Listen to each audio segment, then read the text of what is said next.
नमस्कार, स्वागत है आपका इस नए एक्सप्लेनर में। आज हम एक ऐसे विषय पर बात करने वाले हैं जिसका नाम सुनते ही अक्सर लोगों के मन में डर बैठ जाता है, वेंटिलेटर।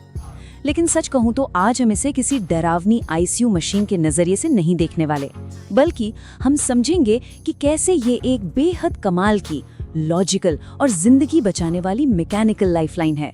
तो चलिए इसे डिकोड करते हैं। तो आज के हमारे इस सफर का रोड मैप कुछ ऐसा रहेगा।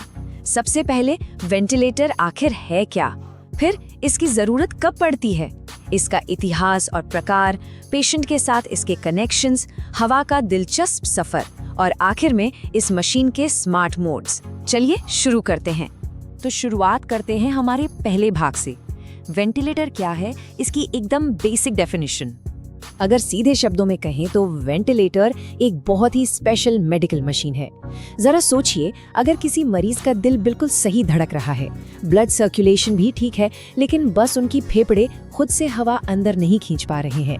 ऐसी स्थिति में जब शरीर खुद सांस नहीं ले पाता और ऑक्सीजन का स्तर गिरने लगता है, तब ये मशीन एंट्री लेती है और सांस लेने का सारा भारी काम अपने कंधों पर उठा लेती है ना कमाल की बात। अब आते हैं दूसरे हिस्से पर। आखिर इसकी जरूरत कब पड़ती है, वो कौन से मेडिकल ट्रिगर्स हैं। देखिए, ये समझना बहुत जरूरी है कि वेंटिलेटर सिर्फ किसी एक बीमारी के लिए इस्तेमाल नहीं होता। इसके कई सारे यूज केसेस हैं, चाहे आईसीयू में किसी बड़ी सर्जरी के बाद की रिकवरी हो, कोई भयंकर एक्सीडेंट हो, या फिर रेस्पिरेटरी फेलियर और सीओपीडी जैसी स्थितियां।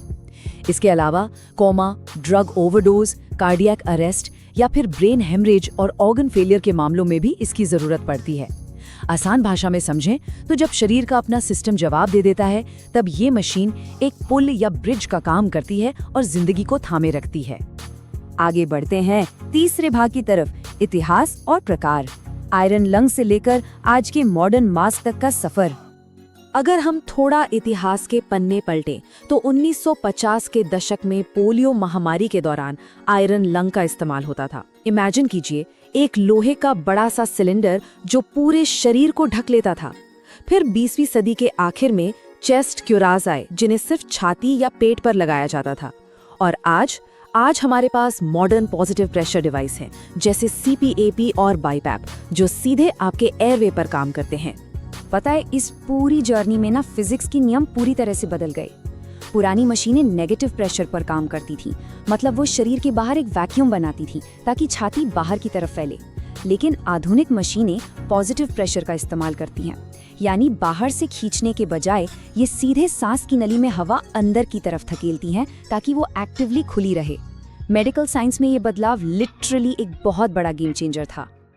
अब इन मॉडर्न डिवाइसेस को ही देख लीजिए। सीपीएपी यानी कंटिन्यूअस पॉजिटिव एयरवे प्रेशर, ये अक्सर नाक पे लगता है और हवा का एक लगातार एक समान प्रेशर बनाए रखता है। दूसरी तरफ है बाईपैप यानी by level positive airway pressure. इसमें अक्सर फुल फेस मास्क होता है और नाम के अनुसार ही इसमें दो अलग अलग प्रेशर लेवल होते हैं, एक सांस अंदर लेने के लिए और दूसरा बाहर छोड़ने के लिए। सीपीएपी के एक समान फ्लो के उलट बाईपैप पूरी ब्रीदिंग साइकिल में मरीज की एक्टिवली मदद करता है। चलिए अब चौथे हिस्से पर आते हैं, पेशेंट कनेक्शंस। ये हार्डवेयर आखिर जुड़ता कैसे है। इस हवा के प्रेशर को शरीर के अंदर पहुंचाने के लिए मुख्य रूप से 3 रास्ते होते हैं। पहला ओरोफेरिंजियल ट्यूब, जिसे सीधे मुंह से डाला जाता है। दूसरा नेजोफेरिंजियल ट्यूब, जब चेहरे पर चोट हो या मुंह से रास्ता ना बन पाए तब इसे नाक के जरिए डालते हैं। और तीसरा है ट्रेकियोस्टोमी ट्यूब, जिसे गर्दन में एक छोटा सा चीरा लगाकर सीधे सांस की नली में फिट कर दिया जाता है। मेडिकल टीम मरीज की कंडीशन देखकर तय करती है कि कौन सा रास्ता सबसे सही रहेगा। और यहाँ एक बहुत ही दिलचस्प फैक्ट है, ट्रेकियोस्टोमी के लिए गर्दन में जो कट लगता है ना, वो 1 इंच से भी कम का होता है। अब आप सोचेंगे इसका क्या फायदा। फायदा ये है कि इससे मरीज का मुंह बिल्कुल फ्री हो जाता है। जो मरीज लंबे समय तक लाइफ सपोर्ट पर होते हैं, उनके लिए ये किसी वरदान से कम नहीं है, क्योंकि वो इसी अवस्था में अपने मुंह से आराम से खाना या पोषण ले सकते हैं। अब हम इस एक्सप्लेनर के सबसे खूबसूरत हिस्से पर हैं, भाग 5, हवा का सफर। ये वेंटिलेटर का पूरा सर्किट किसी मास्टरपीस से कम नहीं है। देखिए ये कैसे काम करता है। मशीन सबसे पहले एक ट्यूब में सूखी हवा पंप करती है, फिर ये हवा एचएमई फिल्टर से गुजरकर नमी लेती है। उसके बाद ये कंडीशन की हुई हवा कैथेटर के जरिए मरीज के अंदर जाती है। अब जब मरीज सांस छोड़ता है तो हवा वापस उसी रास्ते से नहीं आती, वो एक बिल्कुल अलग रिटर्न ट्यूब में जाती है, फिर हेपा फिल्टर से गुजरती है और साफ होकर वापस मशीन में लौट आती है। मतलब अंदर जाने और बाहर आने वाली हवा की लिटरली अलग अलग लेन बनी होती हैं। अभी हमने HME यानी heat and moisture exchanger filter की बात की। अगर आसान भाषा में कहूँ तो ये एक आर्टिफिशियल नाक की तरह काम करता है। जरा सोचिए, अगर ये फिल्टर ना हो तो मशीन की बिल्कुल सूखी हवा सीधे मरीज के नाजुक फेफड़ों में चली जाएगी, जो बहुत अनकंफर्टेबल और नुकसानदायक हो सकता है। तो ये फिल्टर उस हवा को गर्म करता है और उसमें ज़रूरी नमी मिलाता है। और वापसी के सफ़र पर जो फिल्टर मिलता है वो है हेपा फिल्टर। इन्फेक्शन कंट्रोल के लिए ये एब्सोल्युटली क्रिटिकल है। जब मरीज सांस छोड़ता है तो उस हवा में TB या HIV जैसे गंभीर संक्रमण के कण हो सकते हैं। ये हेपा फिल्टर उन खतरनाक कणों को वहीं जाल में फंसा लेता है। इससे ICU का पूरा माहौल और मशीन दोनों ही एकदम सेफ और इन्फेक्शन फ्री रहते हैं।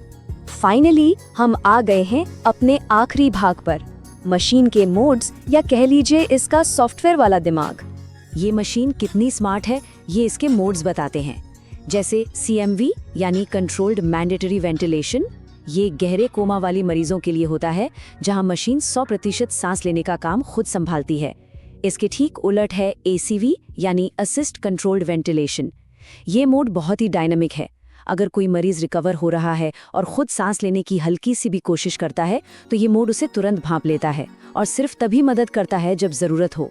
मशीन और इंसान के बीच का ये तालमेल सच में अद्भुत है। तो इस पूरे एक्सप्लेनर का सबसे बड़ा टेक अवे यही है कि वेंटिलेटर कोई साधारण सा पंप नहीं है।